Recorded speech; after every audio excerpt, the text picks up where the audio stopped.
The Billions, The Point, and the LLAPy Awards, Star Trek. All today on episode 388, can you believe it, of Trekland Tuesdays Live with me, Dr. Trekler and Nemecek. Coming at you here from the heart of Trekland through Portal 47, and especially those Trekland treks that we offer your own customized away mission. Get in touch with me. We will concierge, but best of all, we will pre-plan 4 stops around greater Southern California that you want to see and experience live, like your own actual away mission to the real places, not stages, but over 50, choosing from among over 50 outdoor locations, outdoor and indoor as well. And you know what? If you are watching us later, not live on YouTube, please go ahead and sound off in the comments. Keep the conversation going, would you? And maybe you can join us sometime on a Tuesday afternoon. I say 1-ish Pacific, and all the rest, 4 Eastern, and then 9 UK time, 10 Central Europe. You'd think I'd done that enough. And we're in that hour usually somewhere. Pretty good. Good to see everybody. And I'm watching the comments. It's a slow time in Trek, and yet there's an ominosity to it. People are bubbling. It is spring, or in winter, trying to get out of winter, heading into spring. And so, yes, it's a little big. I'm excited because the cruise is now about 10 days away, and I've never done one before, never done the Trek cruise. I'm going to be hosting and moderating there. And I know that's only a select few folks who are on the cruise. If you can ever make it, save up your pennies or just decide that's going to be your thing one year. It's awesome. ECP does a great job. This is their 8th. This is Voyage 8. I'm really looking forward to that. But you know what's even faster is some events coming up this weekend for folks live and virtual. And I'm going to get to that today. But first off, it's a grab bag. So at the risk of diluting the message, I just want to say, I touched on this last week, or I think I tweeted it when I first saw it pop up. I boosted signal. And then it was funny because a lot of folks who are likewise looking for something to talk about with Trek glommed onto it.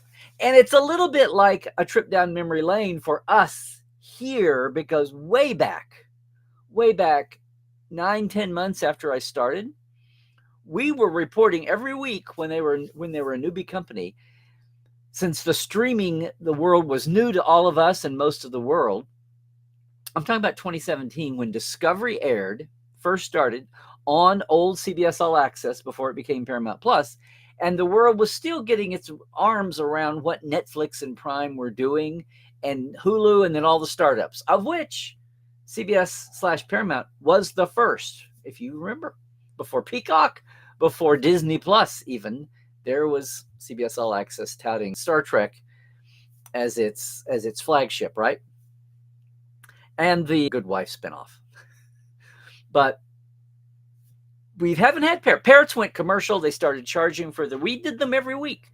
So it's a little bit of a throwback. It's a little bit of a time machine. And some of you all that have been with me since those early days, the early years, like 2017, 2018, pre-pandemic years especially, it's funny to see that this story that took the world by storm, the headlines, Star Trek has made $2.6 billion for the streaming services alone. And people are like, oh, what is that? Well, it turns out that's, yes, our good old friends at Parrot looking at their analytics, because it's not like Netflix and Prime, much less Paramount Plus, opened up their vaults and said, hey, everybody, here's our numbers.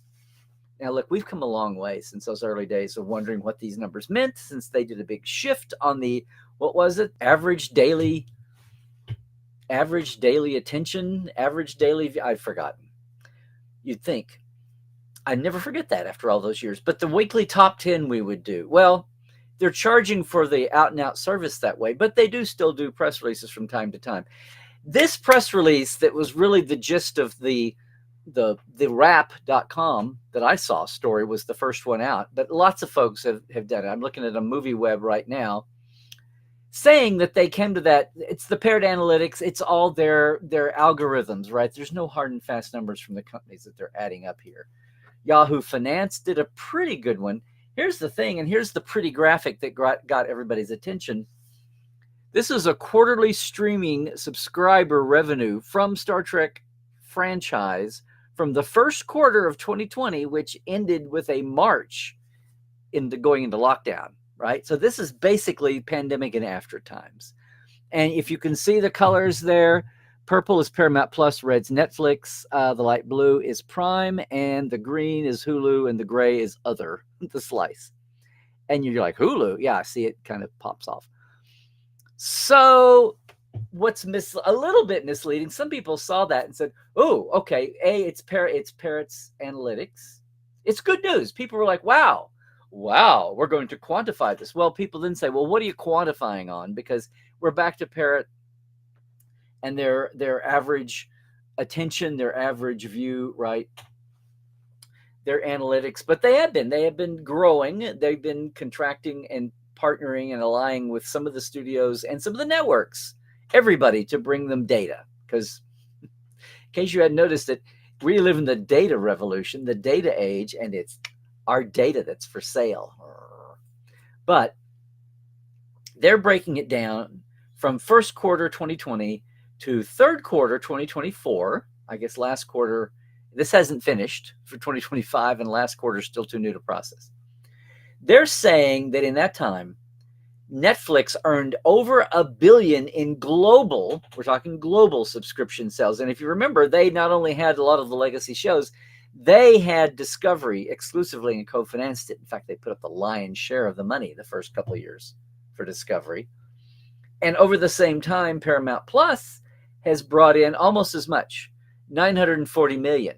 Then Prime, Amazon Prime, which remember was exclusive for Picard's first run, has had about half that, $466 million, and everyone else has been $225, Hulu and on down.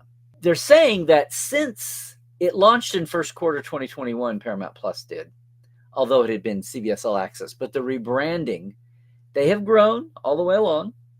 They say every quarter. And you know what, this story is behind a paywall. The wrap was Yahoo Finance has a free one that gets into the nitty gritty here, and the wrap reporter is noting that from the Parrot data, every quarter since fourth quarter 22, okay, so fourth quarter 22, all of 23, all of 24 till the report runs out. So 2 years, Paramount Plus has gotten the most revenue from Star Trek, which makes sense. That's when the contract shifted. That's when Netflix's original deal with Discovery went away. They quit. They lost their love. They fell out of love with Strange New and all of that. And they never had Picard. They're saying altogether that Star Trek films, just the films, have generated $198.6 million globally across all the platforms. So they're saying here that, remember, that the movies got $198 million, but the shows of that big member, that 12.6 billion, 2.6 billion, of the 2.6 billion, only 200 million or so came from the movies alone. And they're saying, for one thing, that'll temper expectations about Section 31. But that always gets back again to when people love to talk about the Star Wars movies and the Star Trek movies. And I'm like, you're talking apples and oranges.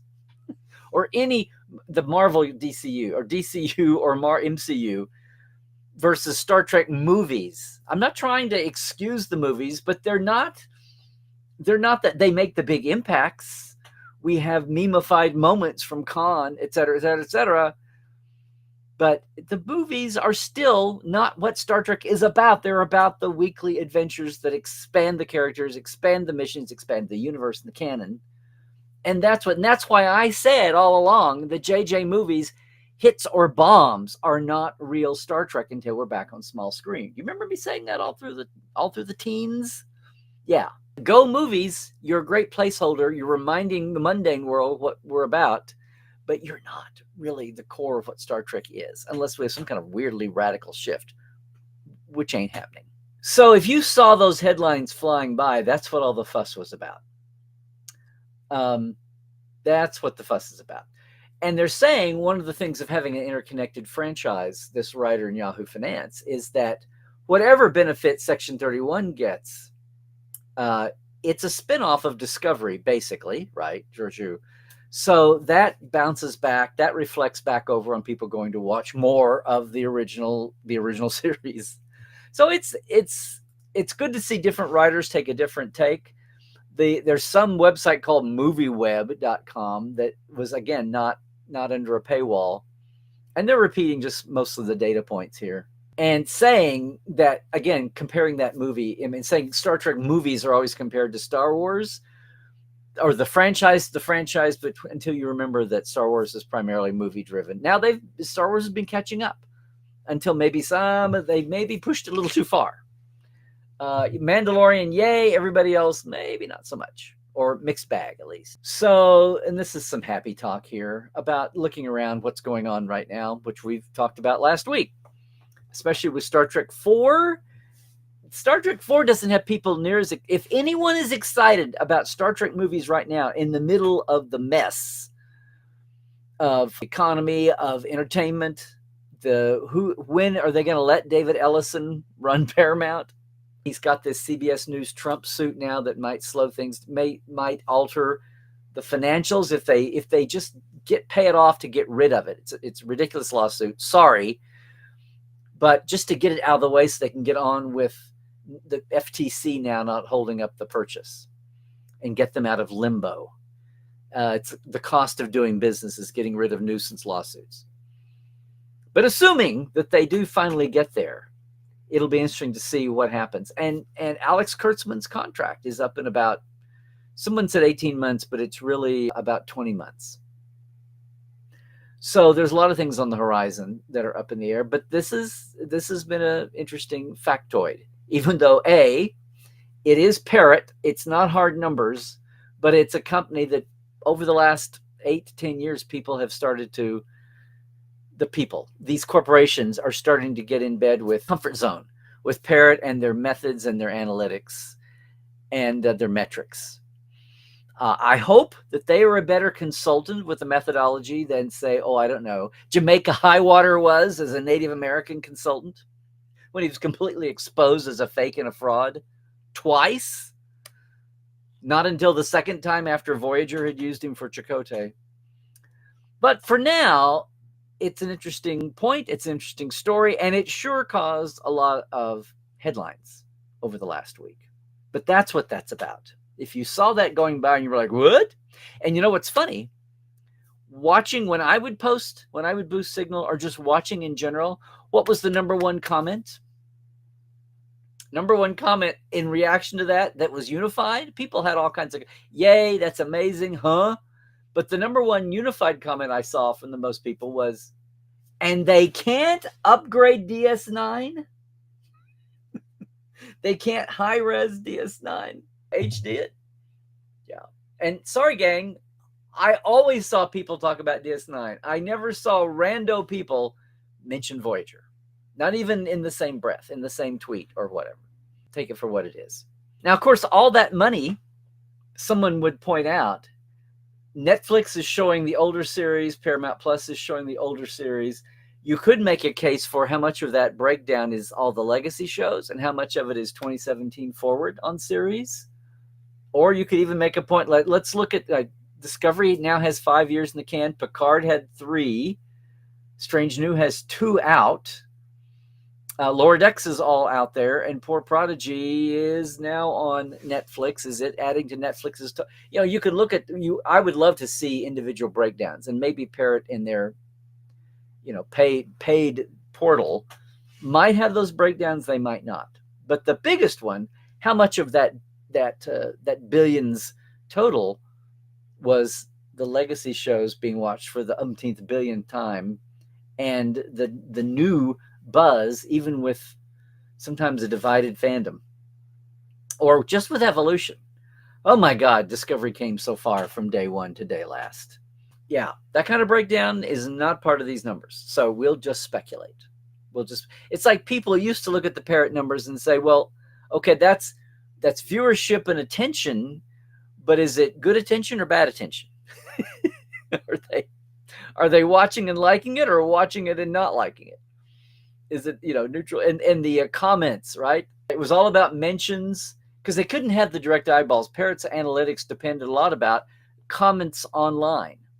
in venues, tweets and reposts and fan videos and TikToks and all of that. And that's what Parrot's, a chunk of their revenue, their metric rested on. And people would say, well, are they criticizing or are they in love with it or neutral? So again, interesting. The billions, I said, biggest part of our grab bag this week. Now, the billions, the point. There's a Trek Files that we've just opened our 13th season. And if you missed it, and we have a new episode out today, which is a lot of fun. David Benjamin Tomlinson talking about Linus and the Saurians. And we go back to the description from the paragraph about Saria from the motion picture, from Fed Phillips's Aliens list that the costumer came up with. And we had a fun time. But last week's show, I hope you gave it a listen. And you can go to thetrekfiles.com. Now is our page on Memory Alpha, and you have to scroll down to get to the new show. That's the only thing. But when you're there at our The Trek Files page on Memory Alpha, we've now got everything where you can easily scroll and surface search for all 12 back seasons, 24 episodes a season. And, they're all 15, 20, at max 30 minutes a piece. Usually they're around 20 minutes. We were replying. I had none other than Rod on with me, Rod Roddenberry, Eugene Roddenberry Jr., and we talked about his dad's reply to the studio, to Paramount Pictures, when they were going to do The Next Generation without him, and came up with a plan and said, "Hi, what do you think here, Gene?" Now, that was our very 4th episode. It had been out before in limited guise, but we were kind of the first to get it out and splash it. It was a whole character list, and there were some cringy moments when they were discussing women characters' descriptions in the 80s. Painfully beautiful. What does painfully beautiful mean? Is that like Delton's, but visually? I can't look at you. You're too, Medusans. The opposite of Medusan. Too ugly, it drives you crazy. Too beautiful drives you crazy. This was Gene's, not about the content, but also, number one, the fact that you're doing a show without me. You can't do that. But also, in pushing back against that, thanking, but diplomatically pushing back against it, Gene basically said, guys, why don't we review what Star Trek is and isn't? And I just thought, in a crossroads time like right now, with so many pauses and so many pivot points, it feels like we're in kind of a transactional, fluxy time right now. Even though we've got Strange New continuing, even though they've shot a year of Academy and they're about to go barging into a second season, some of the conversation around Section 31, some of the conversation around all the other shows, around Picard even, much less Discovery over the years, and especially with Section 31, seemed like a good time to revisit this with the upper level of Paramount's management now shifting, perhaps, and even what the hell does the streaming world going to look like? What really is the business model? How do you make money, and how do you know you're making money? And not having to have Parrot Analytics headlines tell the world this or not. And Gene's point that Rod got back to was basically, some things we'd say, right? That Star Trek is not about space battles. Rod had a good point. When we talk about conflict makes good drama. That's the Greeks going forward. That's probably caveman tales. That's what anybody studying writing, whether it's screenwriting or prose narrative writing, whatever you're doing, structure is one thing, and building a plot and having reverses and all of that. And we talk about that. I really suggest you go check out the Trek Files last week. Always check it out. But last week's episode too. And then he had another point that I also remember from, 7th grade lit and things about the different kinds of conflict, right? You remember and yes, we're saying man here. We're meaning person, human. Man versus man versus nature, man versus God. And, I remember reading To Build a Fire, Jack London, and that was our example of man versus nature. Some of that elementary basic stuff, but we were talking about how that gets lost when people talk about, well, we've got to have conflict and drama. And And Rod's point, repeating from his dad, was, well, conflict, and just because it's sci-fi, conflict doesn't mean two ships shooting at each other. It can, or even two troopers with their disruptors and phasers shooting at each other, right? Or, I don't know, neck pinching each other. Conflict can be, you're a lone ship fighting a giant robot monster. You're a ship fighting a giant planet-eating amoeba.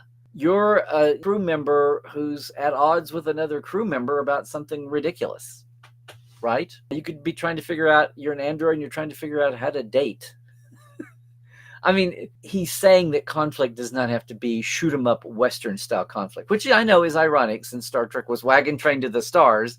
It wasn't about the guns. It was about the regular characters with a mobile home base encountering some new place every week, which was the gist of Wagon Train.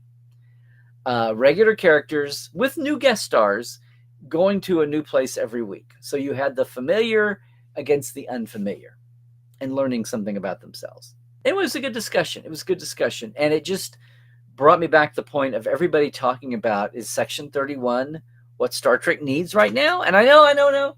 Yes, I know Star Trek needs Legacy, and Star Trek needs Prodigy to be renewed, and Star Trek needs more Lower Decks. I know. Can I just pass along that 2 or 3 insiders that I've talked to are over the moon about Academy? I will paraphrase one person in the know, adjacent but in the know, who said Academy is everything Discovery wanted to be and wasn't. So I don't want to raise the bar too high crazy now, because we still have Strange New to get through here for a 3rd season. But in this diminished pipeline of Trek, hopefully we have more animateds, but no new animated, maybe. Throw everything on the wall and see what sticks. Go spend money to get subscribers year round. We have passed out of that as an industry model, and now the world is trying to figure out what it's doing. Yeah, we will see. We will see what the world brings, what the point is there. And most of all, and something that could probably apply to a modern era of Star Trek writing, where the big thing was getting used to the demands of being serialized. A lot of times I say streaming, but people, when the business model, when the collective wisdom of those people from Netflix on down, the playbook was serialized. And what does Star Trek look at that way? And Discovery struggled mightily with trying to take the Star Trek formula and apply it to serialized chapters in a book, not 10 or 15 books, but 10 or 15 chapters in one book a season. And we all had to adapt to that. And some of us didn't adapt very well. But to be fair, some of the folks on the creative side were having a rough time adapting to it. And I get it. They're not idiots. It was a new paradigm. And that got better year by year and across all the series, until somebody has the bright idea to, let's go back to episode. Well, Strange New isn't totally episodic, but we have character arcs as opposed to a story arc. But they're learning. We're learning. And one thing that Gene says in this memo, and again, it's there at our Trek Files page on Facebook and on Memory Alpha, the player as well as the document. Gene said he's talking about that first go-run TNG format, The Next Generation. Nothing to do with Picard and Riker and Data and Geordi and Worf and Beverly and Troy. None of those were it wasn't even that century. It was just a little bit follow on from Kirk and Spock time. And it was mainly a dynamic drawing from the Federation Klingon tension. And you can go see it. And Gene's advice was to jump ahead. And they did, 80 years. 78 from Star Trek 4 to the first year of Next Generation. And it was like, let's leap ahead. We're not rebooting. We're not covering over the Kirk, Spock, McCoy history. But we're just going to go 80 years in the future and push ourselves to make their technology more advanced, because we have a better TV technology. And what are the issues of today?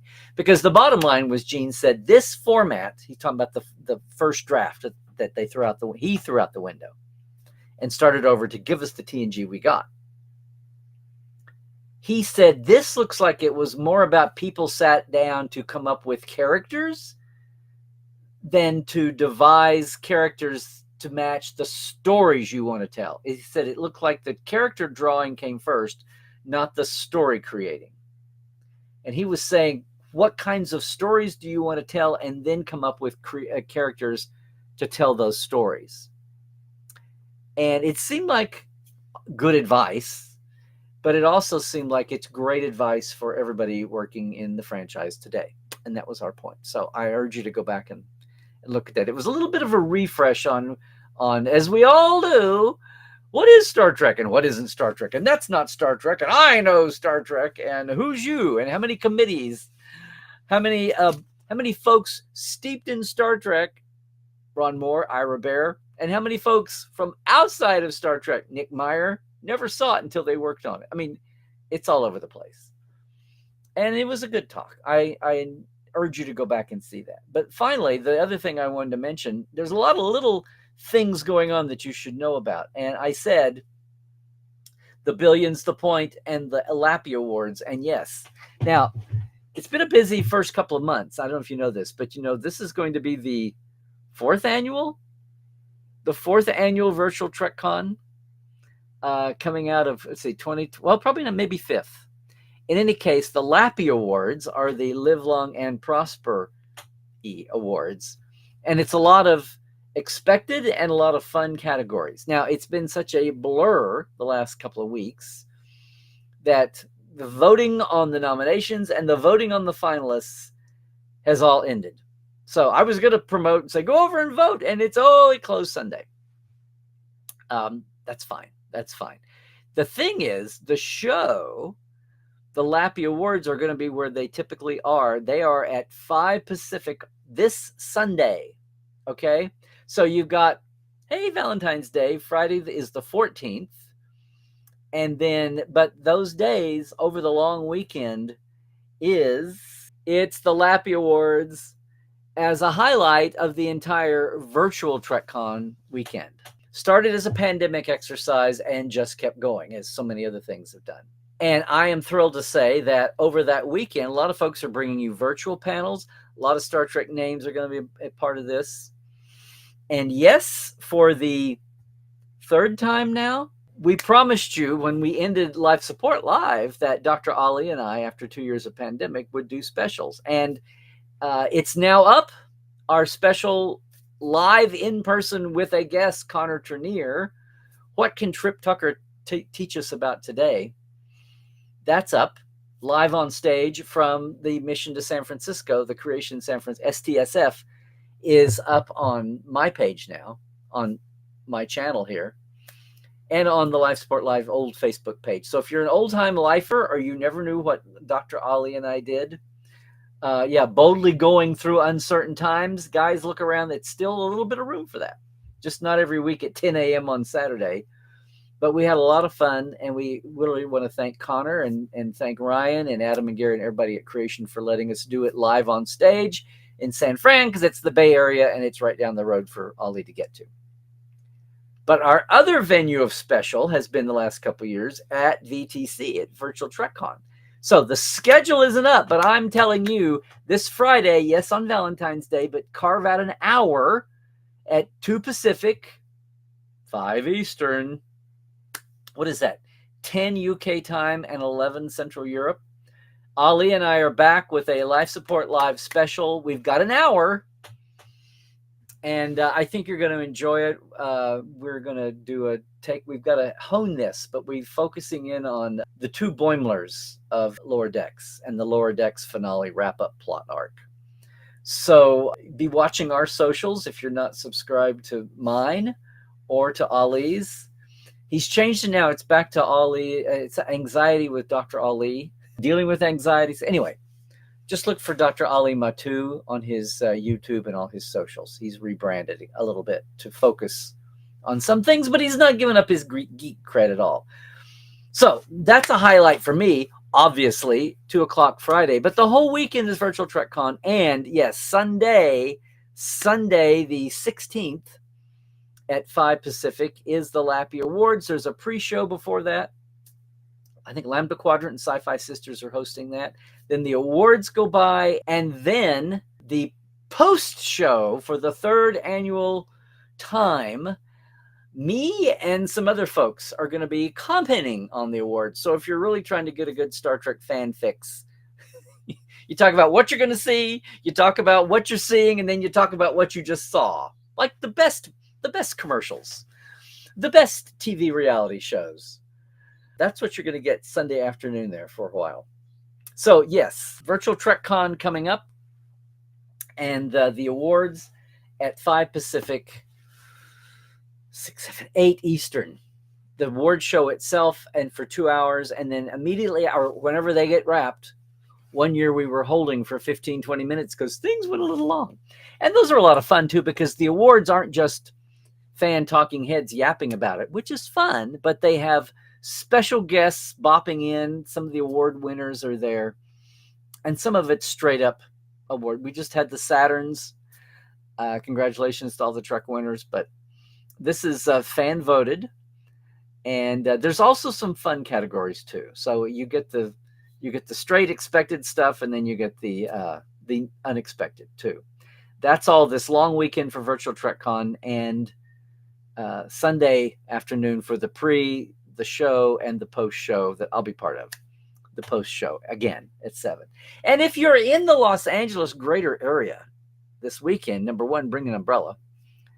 But number 2, and praying for our burn areas that they don't have mudslides deluxe. But the rain is supposed to be pretty much done by Friday after 3 days. Saturday, if you're in town and you haven't thought about it, and maybe you want to, yes, it's nominally a Doctor Who convention, but this is the annual Gallifrey 1 convention weekend, put together the power behind the throne if he's not out front, my friend Sean.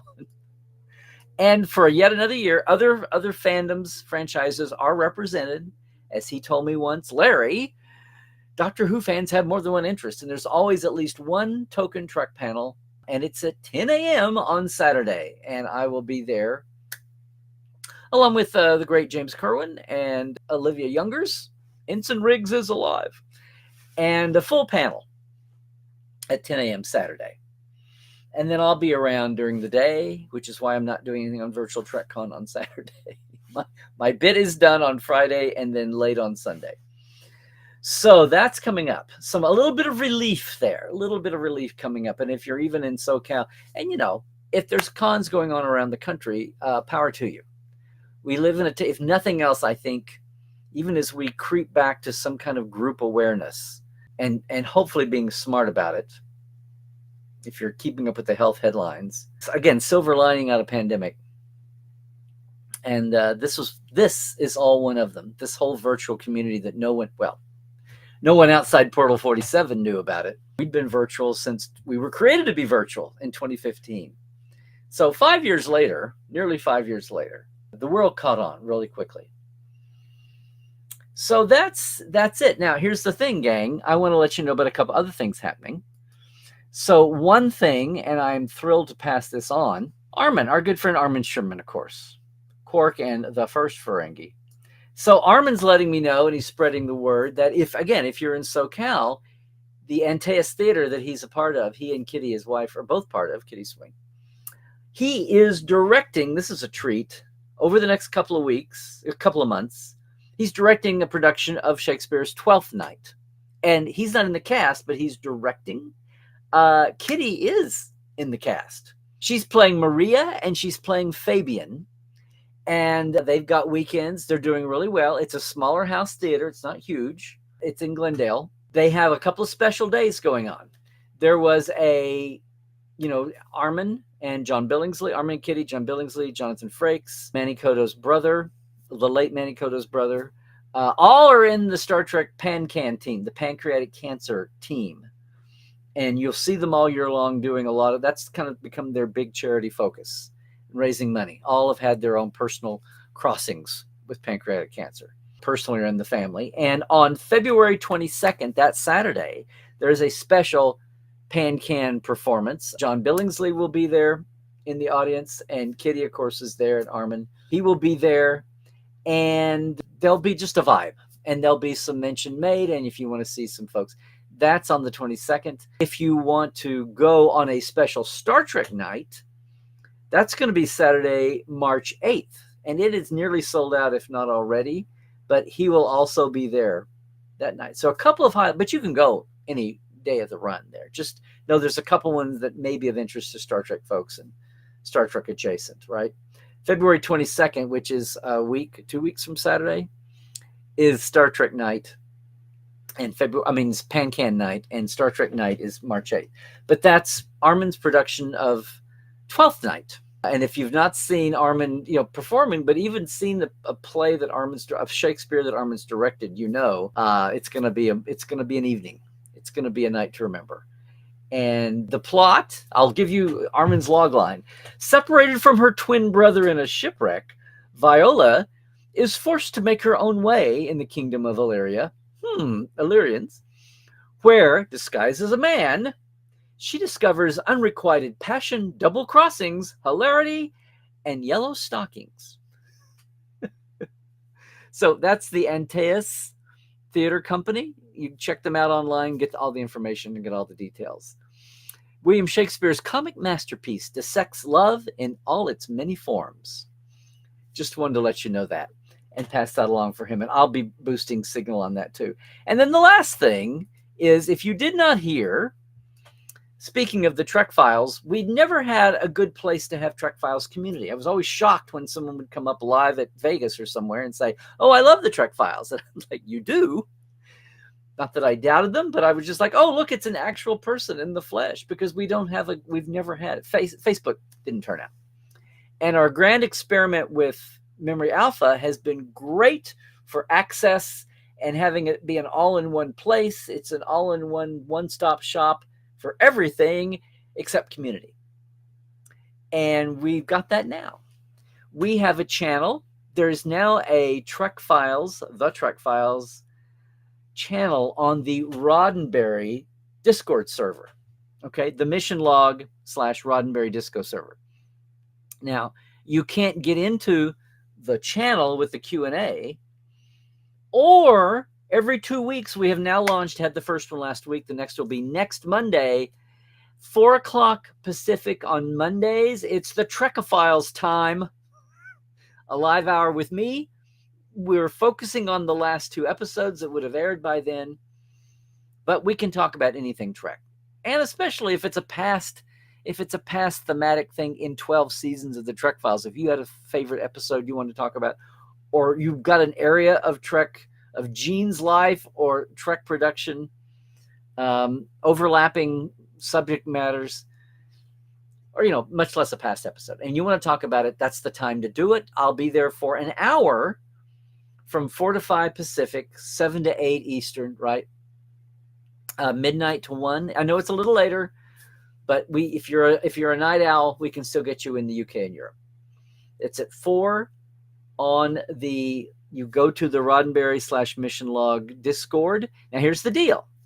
It does cost to be on the Mission Log, the Trek Files. It's $1 a month minimum. If you sign up at the Roddenberry Patreon for $1 a month, then the Mission Log Patreon, you're in for $1 a month minimum, and you've got the Trek Files channel and our live with me, the Trekophiles tonight live.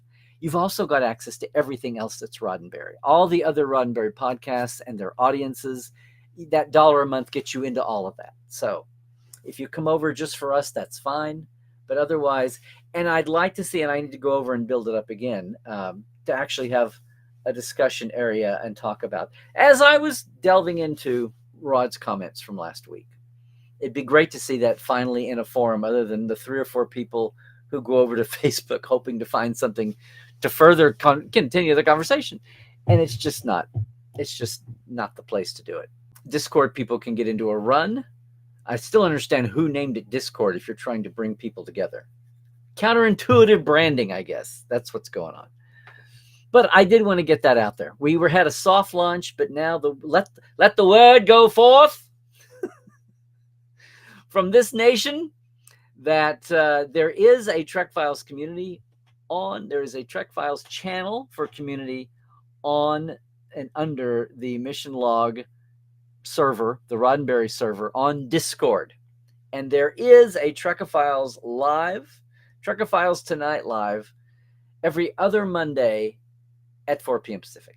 Alrighty? So, again, this has been kind of a grab bag. There's a lot of things to talk about. A lot of things small things that deserve to have a mention. All right? So, what's on the agenda here? That's what's going on with that 2.6 billion profit for streaming companies. And yes, we've got the LLAPys and virtual Trekland coming up. If you're in LA and you want to, you can come over. They still have tickets. I'll see everybody on Saturday at Gallifrey 1. And if not, I'll see you live with Dr. Ali again at 2 p.m. Pacific, 5 p.m. Eastern. On Friday, Virtual TrekCon, it's a life support live special. And then, if nothing else, I'll see you at the long evening of the pre-shows for the LLAPys, the LLAPy Awards, and the Live Long and Prosper Awards, the results of your fan voting, and then the reaction to that, I'll be part of, once again, 7 p.m. on Sunday. So, and you find that a lot of places, but the Virtual TrekCon YouTube channel is one, or any of Ryan's show, Ryan and the Sirach and the gang, the Seventh Rule, but Virtual TrekCon, that's simple. Virtual TrekCon for all your LLAPy video needs. And I'll be promoting here on my site, our life support live 2 o'clock Friday will be on my channel here on YouTube, because that's the way VTC does it. Everybody who's participating gets a little bit of throw to their channel.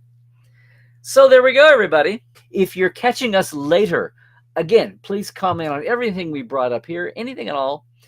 Try to join us down the line for all those events. And if nothing else, try to join us next Tuesday here live, and you could be in the live chat.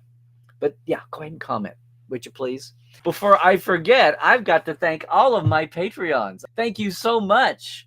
Chuck A., James Kerwin, Diana Hopkins, Halbert Gunnjonson, Lawrence Todd, hey, Justin Weird, hey, Mitch Keith, hey, Andrew Jazimski, Josh Patton, Pranikasha Productions, Chris Jiggins, Keith Rombach, and Comedy Forecast.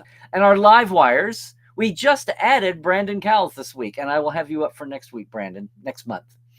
Live wires now are Jesse at Crusher Convo, of course, Greg Wickstrom, Robert McLean, Byron Bailey, J.R. Poole, Gary Williams, James Durovich, David Gregory, Dan Leckie, and Casey Shofsky.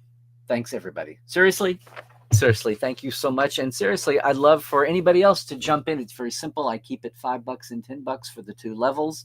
One is the shout out as the perk, and the other is, and I need to get it to you guys, I will get it this week, access to an awful lot of early day Portal 47 from our earlier years, backstage creative interviews, most of whom you've never heard from, have great stills and stories and tales and pictures.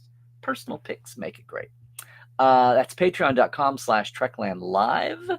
You've got all month here before they take it at the end of the month. They bill you directly, and it's pretty painless. And I do we've had a lot of growth here, and it's been helpful to support the way here the last couple of years post-pandemic that this little show has grown. So I appreciate that. The Trek Files, did I mention there's a new show today? David Benjamin Thomason, who many faces and many masks in recent Star Trek, but mostly you know him for sure as Linus, the Saurian crew member on the Discovery, and we talk about a lot. The makeup, the arc, Linus going from a punchline to actually being part of the action. But we also talk about the early day Saurians and the motion picture and the goofy motion picture aliens, and how Discovery and Lower Decks, maybe even Prodigy, are doing their darndest to bring the Beetlejuicians and the Saurians and more to life. That's on the Trek Files every Tuesday. It drops by 5 or 6 a.m. Pacific time. It's there. And you can get to the trekfiles.com for a reader and the document. It's the only podcast with paperwork, with homework. Really appreciate that. And again, the Trek Files, join the Roddenberry Patreon for $1 a month minimum, and be part of our new Discord community on under the Roddenberry banner. The Trek Files Discord and the Trekophiles Tonight, Mondays on Discord at 4 p.m. Pacific. Gang, all the socials are still the same. Larry Nemecek on X and Twitter and Blue Sky. And it's Larry's Trekland, Larry Nemecek's Trekland. Here on YouTube, make sure you subscribe, like, ring the bell, do all the things, get the alerts. And Facebook and Instagram. Trying to keep Instagram pretty pictures and not scummy. We're doing our part, trying. Most of all, Portal 47 it's your best cure against the post-con blues because it's like a mini-con all year long, right? Check it out, portal47.net. Meanwhile, we will see you back here next week. Stay healthy, stay woke, and yes, stay Trekland.